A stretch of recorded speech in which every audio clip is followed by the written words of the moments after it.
Hello बच्चों, आज मैं आपको दिखा रही हूँ आपकी कक्षा का पाठ वैज्ञानिक चेतना के वाहक चंद्रशेखर वेंकट रामन के एनसीईआरटी प्रश्न उत्तर।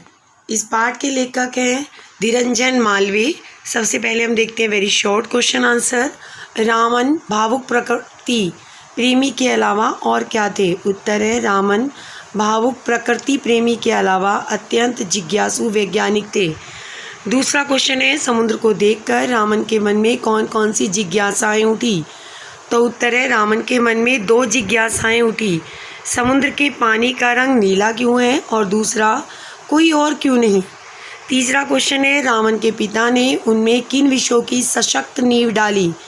तो उत्तर है रामन के पिता ने उनमें गणित और भौतिकी विषय की सशक्त नींव डाली।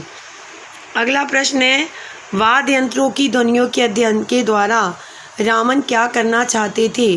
तो उत्तर है वाद्य यंत्रों की ध्वनियों के द्वारा उनकी कंपन के पीछे के वैज्ञानिक रहस्य का पता लगाना चाहते थे। क्वेश्चन नंबर 5 है सरकारी नौकरी छोड़ने के पीछे रामन की क्या भावना थी? तो उत्तर है सरकारी नौकरी छोड़ने के पीछे रामन की यह भावना थी कि वे पढ़ाई करके विश्वविद्यालय के शिक्षक बनकर अध्ययन अध्यापन और शोध कार्यों में अपना पूरा समय लगाएं। क्वेश्चन नंबर 6 है रावण प्रभाव की खोज के पीछे कौन सा सवाल हिलोरी ले रहा था? तो उत्तर है रामन की खोज के पीछे यह सवाल हिलोरी ले रहा था कि आखिर समुद्र के पानी का रंग नीला क्यों है, कुछ और क्यों नहीं? क्वेश्चन नंबर 7 है प्रकाश तरंगों के बारे में आइंस्टाइन ने क्या बताया? प्रकाश तरंगों के बारे में आइंस्टाइन ने बताया कि प्रकाश अति सूक्ष्म कणों की तीव्र धारा के समान होता है। प्रकाश के कण बुलेट की गोली के समान तीव्र गति से बहते हैं, जिसे उन्होंने फोटोन का नाम दिया। क्वेश्चन नंबर 8 है रामन की खोज ने किन अध्यायों को सहज बनाया? उत्तर है रामन की खोज ने अणुओं और परमाणुओं की आंतरिक संरचना के अध्ययन को सहज बनाया। लघु क्वेश्चन आंसर है कॉलेज के दिनों में रामन की दिली इच्छा क्या थी? तो उत्तर है कॉलेज के दिनों में रामन की दिली इच्छा थी कि वह वैज्ञानिक प्रयोग करें और अपना सारा जीवन शोध कार्य को करने में लगा दें। परंतु उस समय भारत में शोध कार्य को करने के लिए व्यवस्थित अनुसंधान केंद्र नहीं थे, इसलिए वह उसे करियर के रूप में ना चुन सके। क्वेश्चन नंबर 2 है वाद्य यंत्रों पर की गई खोजों से रामन ने कौन सी भ्रांतियों को तोड़ने की कोशिश की? तो उत्तर है रामन ने देशी एवं विदेशी दोनों वाद्य यंत्रों पर अपने प्रयोग किए एवं उन्होंने इसके माध्यम से पश्चिमी देशों की यह भ्रांति को तोड़ने की कोशिश की कि उनके वाद्य यंत्रों की तुलना में भारतीय वाद्य यंत्र घटिया हैं। क्वेश्चन नंबर 3 है रामन के लिए नौकरी संबंधी कौन सा निर्णय लेना कठिन था? तो उत्तर है रामन से जब आशुतोष मुखर्जी ने सरकारी नौकरी को छोड़कर कलकत्ता विश्वविद्यालय में प्रोफेसर का पद लेने का आग्रह किया तो उनके लिए कठिन समस्या बन गई। उस समय रामन जिस सरकारी वित्त विभाग के पद पर थे उनका वेतन बहुत अधिक था और वहां पर सुविधाएं भी अधिक मिलती थी, परंतु कलकत्ता विश्वविद्यालय में प्रोफेसर के पद का ना तो उस समय अधिक वेतन था और ना इतनी सुविधाएं, अतः उनके लिए उस समय सरकारी नौकरी छोड़कर प्रोफेसर की नौकरी करने का निर्णय बहुत कठिन था। सर चंद्रशेखर वेंकट रामन को समय समय पर किन किन पुरस्कारों से सम्मानित किया गया? तो उत्तर है उन्हें निम्न पुरस्कारों से सम्मानित किया गया। 1924 में रॉयल सोसाइटी की सदस्यता से सम्मानित किया गया। 1930 में उन्हें विश्व के सर्वोच्च पुरस्कार भौतिकी में नोबेल पुरस्कार से सम्मानित किया गया।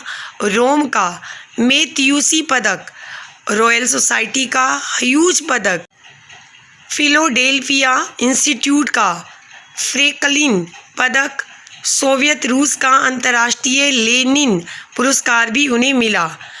अगला क्वेश्चन है रामन को मिलने वाले पुरस्कारों ने भारतीय चेतना को जागृत किया, ऐसा क्यों कहा गया है? तो रामन को मिलने वाले पुरस्कारों ने भारतीयों के अंदर से यह अवधारणा निकाल दी कि वे अंग्रेजों से किसी मायने में कम हैं। उन्होंने विज्ञान के प्रति रुचि रखने वाले विद्यार्थियों को मार्ग दिखाया। रामन को मिलने वाले पुरस्कारों ने भारतीय चेतना को जागृत किया।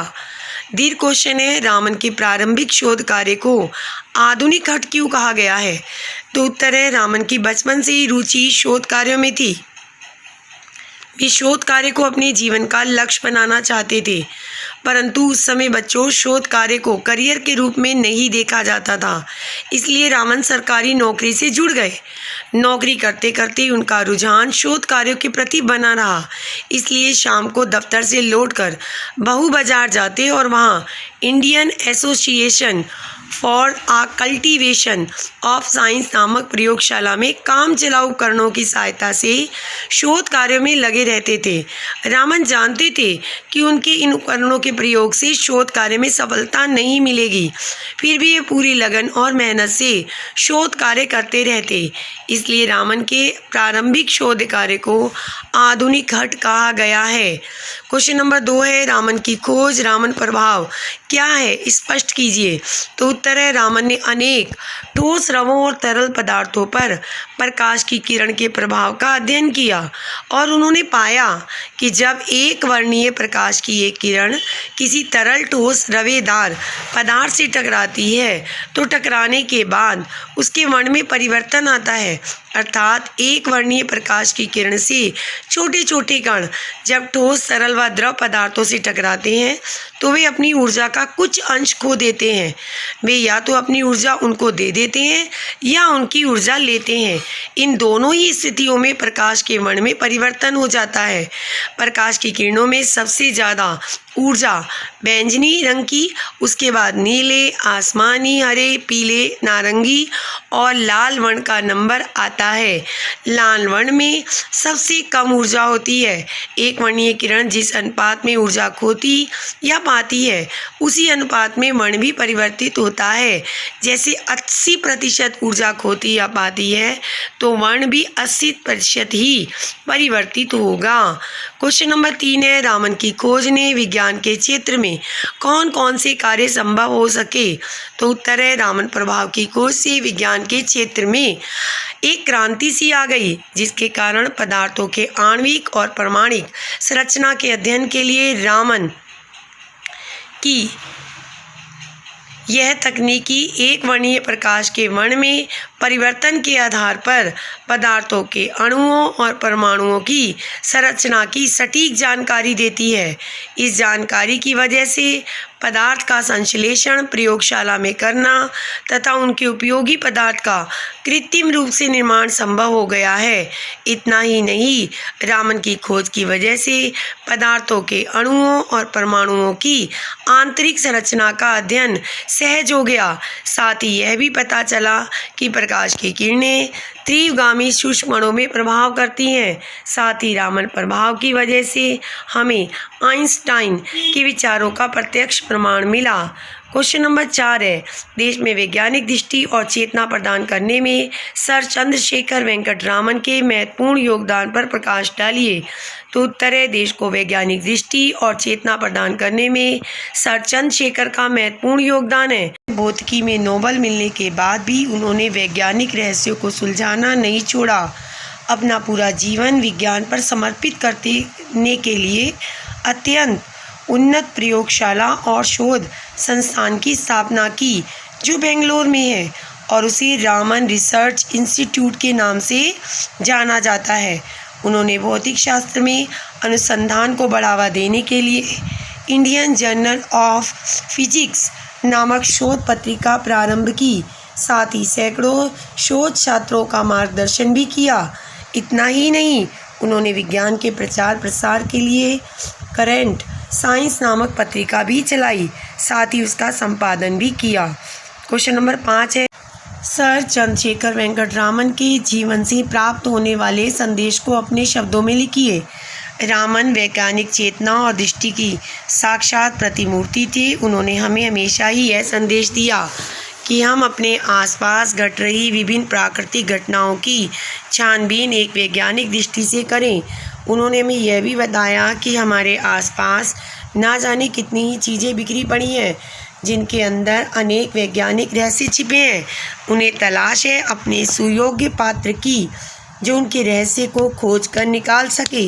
हमें ज़रूरत है रावण के जीवन से प्रेरणा लेने और प्रकृति के बीच छिपे हुए वैज्ञानिक रहस्य का भेदन करने की। आशय स्पष्ट कीजिए। उनके लिए थी। पंक्तियाँ पूरी लिख लीजिएगा। पाठ का नाम वैज्ञानिक चेतना के वाहक चंद्रशेखर वेंकट रामन, लेखक निरंजन मालवीय, पुस्तक का नाम स्पर्श। आशय प्रस्तुत पंक्तियों के द्वारा लेखक अध्ययन के विषय में रामन की सोच का वर्णन करते हुए कहते हैं कि रामन के लिए ज्ञान महत्वपूर्ण था। इससे ये पता चलता है कि रामन सरकारी नौकरी में थे, जिसमें अच्छा वेतन और अनेक सुख सुविधाएं थी। रामन ने फिर भी सरकारी नौकरी छोड़ी और विश्वविद्यालय में अध्यापन कार्य में आ गए, अर्थात विश्वविद्यालय में पठन पाठन का कार्य करने लगे। उनके जीवन का लक्ष्य उम्र भर ज्ञान अर्जित करना ही था और वह जीवन भर सीखते और सिखाते ही रहे। दूसरा है हमारे पास में। पूर्वत मतलब पाठ का नाम, पुस्तक का नाम आप पहले जैसे लिख लीजिए। आशय प्रस्तुत पंक्ति के द्वारा लेखक रामन के दिए संदेश के विषय में बताते हुए कहते हैं कि हमारे पास अनगिनत ऐसी वस्तुएं हैं जिसके पीछे वैज्ञानिक रहस्य छिपे हुए हैं। यह वस्तुएं अपने सुयोग्य पात्र के इंतजार में है कि कोई ऐसा व्यक्ति आए जो विज्ञान में रुचि रखता हो और उसके अंदर दिए रहस्य को ढूंढ निकाले। अर्थात रामन इन पंक्तियों के द्वारा बच्चों को यही संदेश देते हैं कि उनके आसपास जितनी भी वस्तुएं हैं उन्हें देखें और जानने का प्रयास करें कि उनके पीछे कौन सा वैज्ञानिक नियम लागू होता है या लागू करता है। तीसरा भी आपने पूर्वत लिखना है, मतलब पाठ का नाम, लेखक का नाम सेम है। उत्तर लिखेंगे। प्रस्तुत पंक्तियों के माध्यम से लेखक के निश्चय के विषय में बताते हुए कहते हैं कि प्रारंभ में रामन जब बाहू बाजार की प्रयोगशाला में काम चलाऊ उपकरणों की सहायता से शोध कार्य करते थे, यह जानते हुए भी कि इन उपकरणों से शोध कार्य में सफलता नहीं मिलेगी, फिर भी वे कार्य करते रहे, जिसे हम उसकी जिद कह सकते हैं, क्योंकि रामन पूरी मेहनत लगन के साथ दफ्तर से वापस आकर प्रयोगशाला में लगातार शोध कार्य करते थे। उन्होंने शोध कार्य करना नहीं छोड़ा।